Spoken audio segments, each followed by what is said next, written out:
देखो भाई, मुंबई बंदरगाह जो है ना वो भारत का सबसे बड़ा प्राकृतिक बंदरगाह है, जबकि एक बंदरगाह है, दोनों महाराष्ट्र में ही है। एक बंदरगाह है, क्या है, न्हावा शेवा, या इसके एक और नाम दिया जाता है जवाहरलाल नेहरू बंदरगाह। ये बंदरगाह जो है भारत का वो सबसे बड़ा कृत्रिम बंदरगाह है। दोनों याद रखने हैं। भारत का सबसे बड़ा प्राकृतिक बंदरगाह कौन सा है, तो उसका नाम है मुंबई बंदरगाह। और जबकि भारत का सबसे बड़ा कृत्रिम बंदरगाह कैसा है, वो है न्हावा शेवा। अब कृत्रिम बंदरगाह और वैसे बंदरगाह में अंतर क्या होता है ये जानते होगे तुम, अगर नहीं जानते तो समझ लेना एक बार। क्या अंतर होता है भाई, क्या नहीं, वो तो है हाथ से तो बना होगा, लेकिन पहचान कैसे होगी कि बंदरगाह कृत्रिम है या प्राकृतिक है।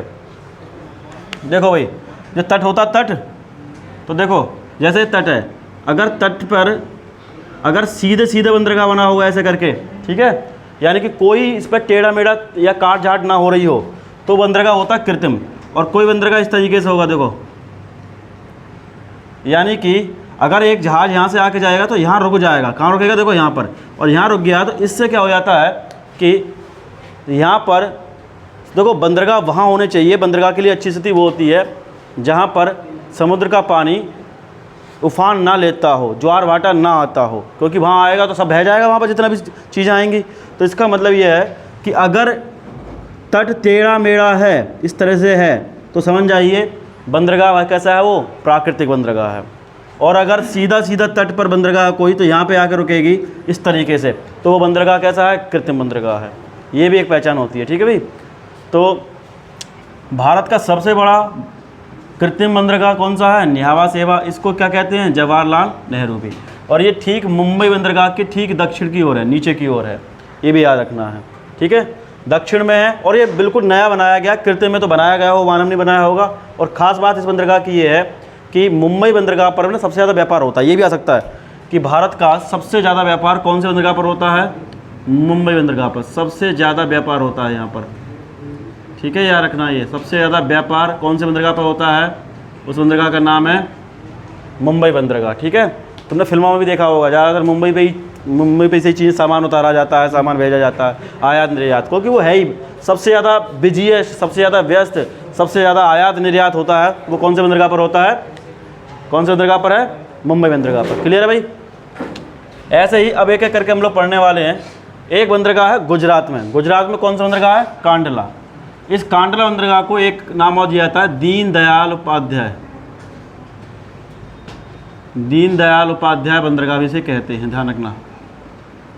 और कहाँ है ये, गुजरात में। बहुत ज़्यादा से क्वेश्चन पूछे जाते हैं। दीनदयाल उपाध्याय बंदरगाह है ये। और ख़ास बात है ये ज्वारीय बंदरगाह है।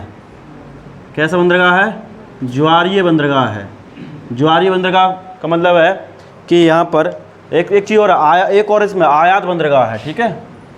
और ये केवल आयात बंदरगाह है, ये भी खास बात है, लिख लेना सारी बातें।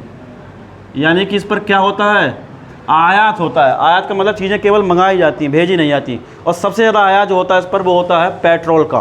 पेट्रोल जो हम मंगाते हैं दूसरे देशों से, वो गुजरात से ही मंगाते हैं, कांडला बंदरगाह से, ठीक है, याद रखना। ये भी याद रखना, काय का ज़्यादा होता है, पेट्रोल प्लस खनिजों का भी होता है।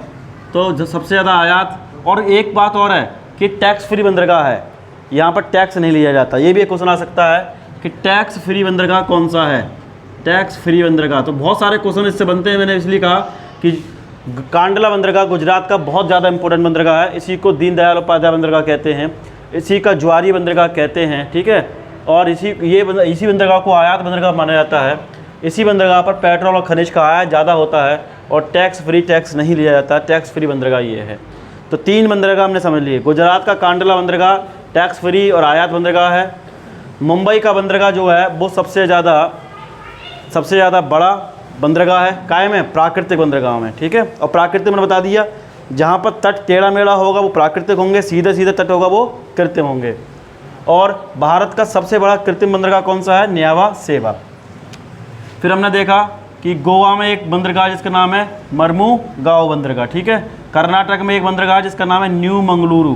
क्या नाम है इसका, न्यू मंगलुरु बंदरगाह है, ठीक है। केरल में एक बंदरगाह है कोच्चि बंदरगाह, याद रखना आपको, कोच्चि बंदरगाह केरल में। फिर हमने कहा कि भैया पांडिचेरी का एक बंदरगाह है जो कि तमिलनाडु में स्थित है, इसका नाम है कराईकल बंदरगाह। क्या नाम है इसका, कराईकल बंदरगाह, ठीक है। तमिलनाडु में सबसे ज़्यादा बड़े बंदरगाह हैं। कितने बंदरगाह हैं? बड़े बंदरगाह 3 बंदरगाह, एन्नौर बंदरगाह, चेन्नई बंदरगाह और तूतीकोरिन बंदरगाह। ठीक है। और एन्नौर बंदरगाह है ना, ये पहला कंप्यूटराइज बंदरगाह है। ये भी याद रखना, इसको लिखना। पहला यानी कंप्यूटर से चलता है, कंप्यूटराइज बंदरगाह पूरा का पूरा। तो पहला कंप्यूटराइज्ड बंदरगाह कौन सा है, तो भी आपको ये बताना है कौन सा है, एन्नौर बंदरगाह। ठीक है। और फिर चेन्नई बंदरगाह है और तूतीकोरिन, 3 बंदरगाह हैं। आंध्र प्रदेश में कौन सा बंदरगाह है? विशाखापत्तनम। विशाखापत्तनम की एक खास बात याद रखना, सबसे गहरा बंदरगाह है। लिख लेना इसको भी कि विशाखापत्तनम सबसे गहरा बंदरगाह है। उड़ीसा में पारादीप बंदरगाह है। पश्चिम बंगाल में कोलकाता हल्दिया बंदरगाह है, नाम से याद रहेगा। और बंगाल की खाड़ी के अलावा इधर अंडमान निकोबार में एक बंदरगाह है जिसका नाम है पोर्ट ब्लेयर, इसकी राजधानी भी है ये। और पोर्ट ब्लेयर पर ही काले पानी वाली जेल है। ठीक है, इसी पोर्ट ब्लेयर पर। तो याद रखना ज़्यादातर